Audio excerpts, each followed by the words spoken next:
adab menziarahi rakan. Kamu tahu tak apa itu rakan? Rakan adalah orang yang dikenali rapat seperti sahabat, teman dan kawan. Awak tahu tak macam mana kita nak tahu dia tu rakan kita? Okey, mari Ustazah bagi tahu. Rakan tu adalah kawan-kawan kita yang berada di sekolah, yang kita berkawan dengan dia. Itu dinamakan rakan. Kalau di rumah pula, kalau kita bermain petang-petang bersama dia, tak kisahlah bermain bola atau bermain teng-teng, itu adalah rakan juga. Okey? Selepas itu, Islam juga menggalakkan kita memilih rakan-rakan yang baik. Kerana rakan-rakan ialah orang yang mampu memberi pengaruh dalam kehidupan seharian. Memberi pengaruh dalam kehidupan seharian itu maksudnya kawan-kawan ni lah yang boleh ajar kita tentang kebaikan. Maksudnya kawan ajar kita membuat benda yang baik, perkara yang baik.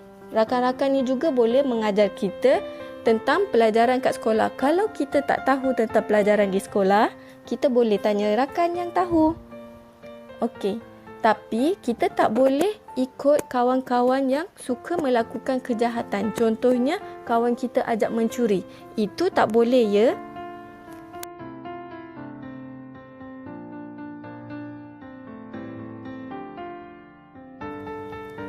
Mari kita lihat satu hadis Rasulullah SAW yang berkaitan tentang rakan. Al-mu'minu lil-mu'minu kal-bunyanu yashuddu ba'duhu ba'dan. Maksudnya, seseorang mukmin dengan mukmin yang lain seumpama binaan yang saling menguatkan antara satu sama lain. Mukmin tu adalah orang yang beriman. Siapa orang beriman tu? Kitalah. Kita kan beriman kepada Allah, malaikat, kitab dan sebagainya. Okey, maksud daripada hadis itu, kita ni boleh diumpamakan satu bangunan yang saling memerlukan. Seorang tu tingkap, seorang tu tiang, seorang tu lampu dan sebagainya. Kenapa kita saling memerlukan? Umpama bangunan tu lah. Bangunan tu dia kenapa ada tingkap? Sebab dia nak tutup daripada pandangan orang. Kenapa perlu kipas? Kipas untuk menyejukkan kita di dalam bangunan tu. Kenapa perlu tiang? Untuk mengukuhkan bangunan tu. Faham? Seterusnya kita tengok adab-adab menziarahi rakan. Ada 3 perkara adab menziarahi rakan. Sebelum berziarah, semasa berziarah dan juga selepas berziarah. Apa yang perlu kita lakukan sebelum, semasa dan selepas. Okey, sekarang ni kita tengok dulu sebelum berziarah. Apa yang perlu kita lakukan? Yang pertama, niat yang baik dan ikhlas. Kita niat memang betul kita nak pergi ziarah rakan kita tu. Ikhlaskan hati tu nak pergi ziarah rakan tu, bukan sebab terpaksa. Yang kedua, masa yang sesuai. Okey, kalau masa yang sesuai ni seeloknya awak telefon dulu kawan awak, tanya, boleh tak saya nak ziarah awak? Awak tanya dia. Sebab kita tak tahu kawan tu ada di rumah ataupun tidak. Masa tu dia nak rehat ke, dia nak makan ke dan sebagainya. Okey, yang ketiga, berpakaian menutup aurat. Lelaki menutup aurat cara lelaki, perempuan menutup aurat cara perempuan. Yang keempat, seeloknya membawa buah tangan. Buah tangan tu bukan hanya buah sahaja tahu yang awak boleh bawa. Tak kisah awak nak bawa kuih ke, nak bawa nasi ke, terpulang kepada awak apa yang awak nak bawa.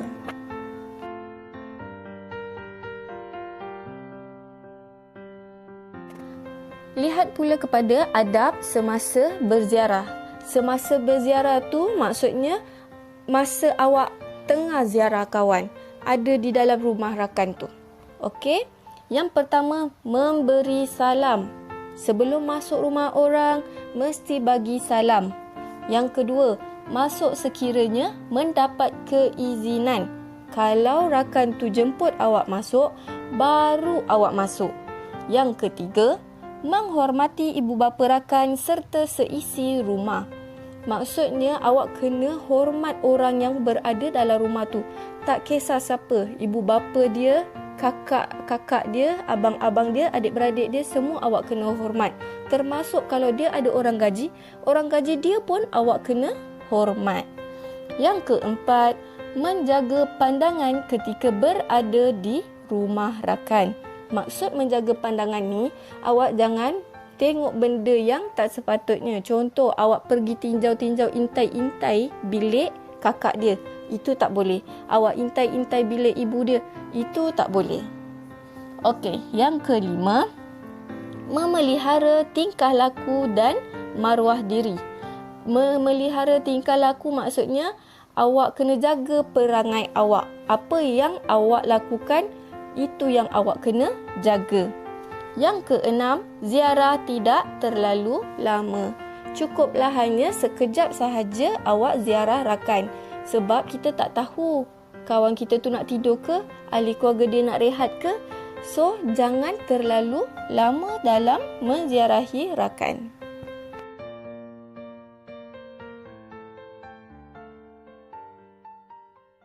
Untuk adab selepas berziarah pula, yang pertama, awak perlu bersalam-salaman dengan rakan. Yang kedua, memberi salam sebelum pulang. Okey, datang kita bagi salam, balik pun kita kena bagi salam. Yang ketiga, mengucapkan terima kasih. Kenapa kita kena ucapkan terima kasih? Sebab rakan kita dah menghidangkan makanan untuk kita. Rakan kita dah bagi kita datang untuk ziarah rakan kita. Itu sebab kena ucap terima kasih.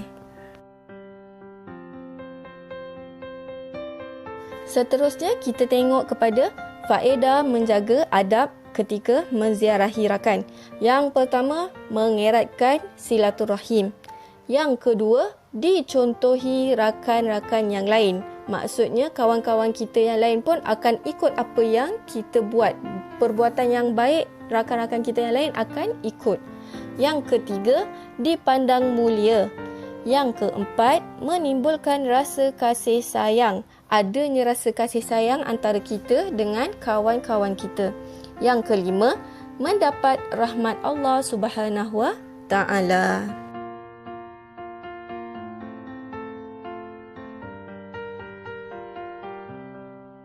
Akibat tidak beradab ketika menziarahi rakan. Akibatnya adalah perkara buruk yang berlaku sekiranya kita tidak beradab ketika menziarahi rakan. Yang pertama, sentiasa berselisihan faham. Berselisihan faham ni adalah kita bergaduh lah. Kita bergaduh dengan kawan kita. Okey, yang kedua, menyebabkan pergaduhan. Yang ketiga, dipandang hina. Maksudnya orang tak suka dengan kita. Yang keempat, dimurkai Allah. Maksudnya Allah tak suka dengan apa yang kita lakukan. Allah marah dekat kita. Yang kelima, mendatangkan rasa benci. Rasa benci tu dalam diri kita. Maksudnya kita dah bergaduh, orang kawan kita tu benci kita, kita pun benci orang tu, macam tu. Yang keenam, mengganggu ketenteraman.